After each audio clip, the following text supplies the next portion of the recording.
Pemirsa, pemberlakuan PSBB di Jakarta tidak membolehkan ojek online mengangkut penumpang. Hal itu tentu berdampak pada pendapatan ojek online menurun hingga lebih dari 60%. Dan untuk informasi selanjutnya kita langsung bergabung dengan Glenn Joshua dan juru kamera Andini Anissa bersama driver ojek online.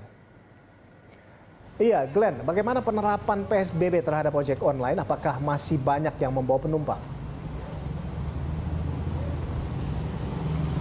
Ya, sejauh pemantauan kami, Ando, di sepanjang Jalan Sudirman Tamrin, memang kami pantau sudah tidak banyak lagi ojek online yang mengambil penumpang, karena memang kami lihat juga jumlah dari ojek online ini sangat menurun drastis di hari pertama dari penerapan pembatasan sosial berskala besar. Meskipun memang ada sebagian lagi yang memang mengaku tidak mengetahui adanya aturan tersebut, sehingga ada beberapa ojek online yang masih mengambil penumpang, sehingga beberapa dari petugas Dinas Perhubungan DKI Jakarta dibantu petugas dari Polda Metro Jaya disiagakan di sekitaran Bundaran Indonesia untuk bisa nantinya menegur dan juga memberitahu, mensosialisasikan peraturan baru yang baru saja dikeluarkan oleh Pemprov pada kemarin malam. Sementara itu untuk kondisi jalanan sendiri kami pantau sangat lengang, baik itu kendaraan roda 4 maupun kendaraan roda 2 tidak terpantau ramai di sepanjang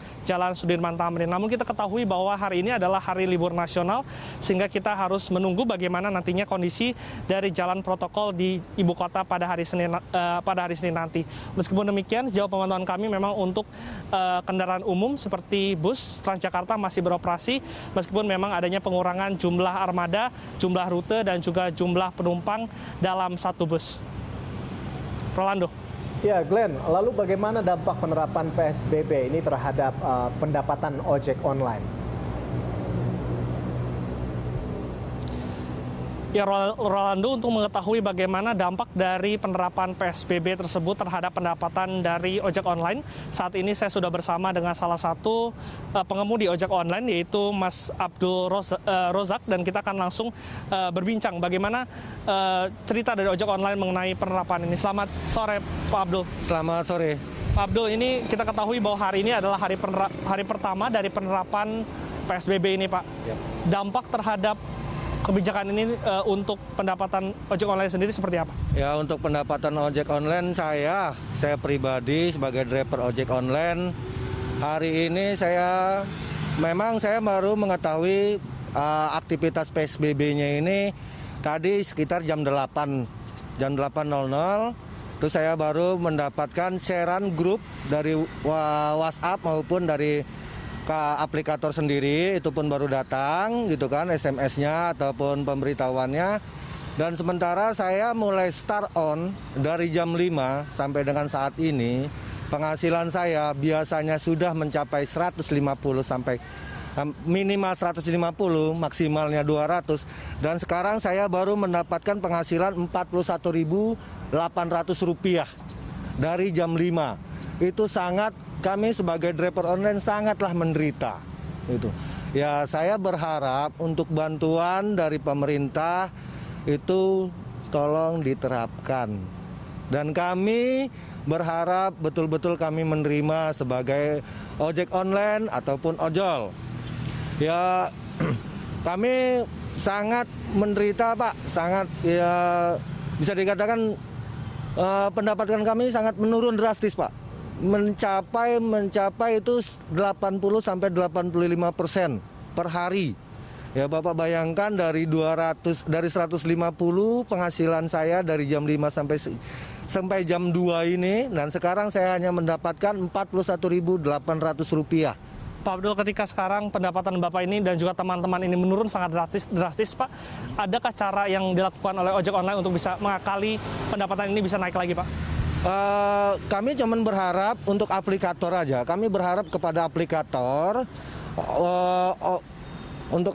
untuk mengadakan promo lagi dengan diskon yang ya supaya konsumen itu walaupun diam di rumah atau di rumah saja, dengan himbauan dari pemerintah di rumah saja, biar kami yang bekerja, kami pahlawan di jalanan, kami berharap ada perkembangan, ada penambahan rezeki kami dalam kasus virus corona ini, biar pendapatan kami agak sedikit meningkat dibanding hari ini.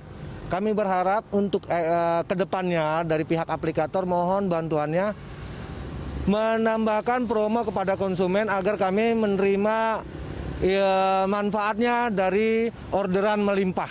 Kami berharap seperti itu, mohon bantuannya, dan kami berharap pun benar-benar andai kata BLT diturunkan dari pemerintah, mohon diturunkan kepada yang benar-benar menerimanya. Itu saja, Pak.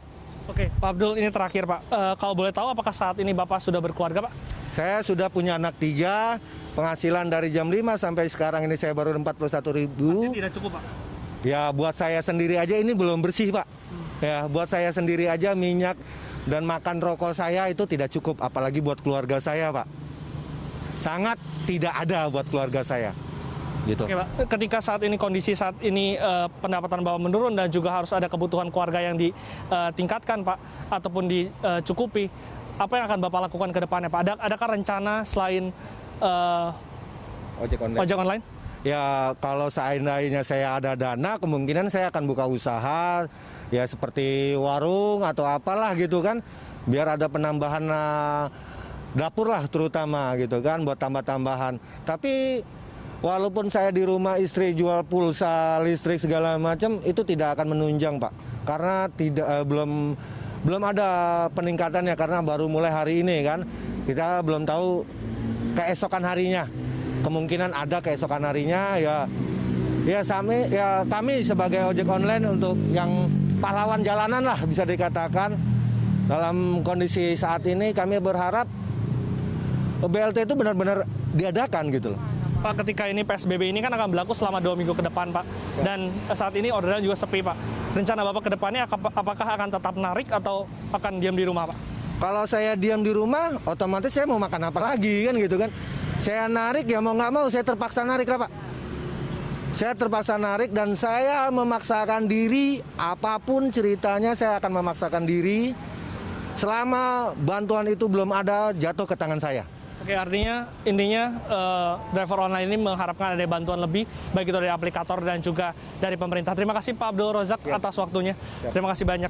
Itu salah satu suara yang kami dengar di jalanan, khususnya berasal dari beberapa driver online yang mengaku memang sepanjang hari ini pendapatan mereka bisa turun 80 hingga 85% akibat dari penerapan pembatasan sosial berskala besar.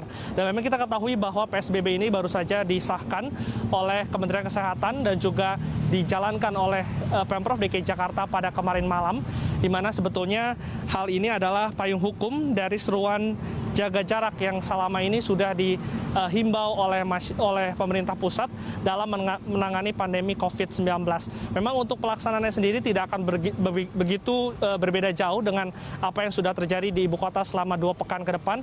Namun ada beberapa hal yang membedakan, salah satunya adalah pembatasan dari kendaraan roda 2 dan juga kendaraan roda 4, di mana jumlah penumpangnya ini dikurangi hingga 50%. Kita harapkan adanya bantuan dan juga perhatian yang diharapkan ini dapat bisa diserap aspirasinya oleh pemerintah pusat dan juga dapat diberikan bantuan sehingga kebutuhan pokok mereka dan juga kebutuhan hidup mereka bisa terus dipenuhi ke depannya.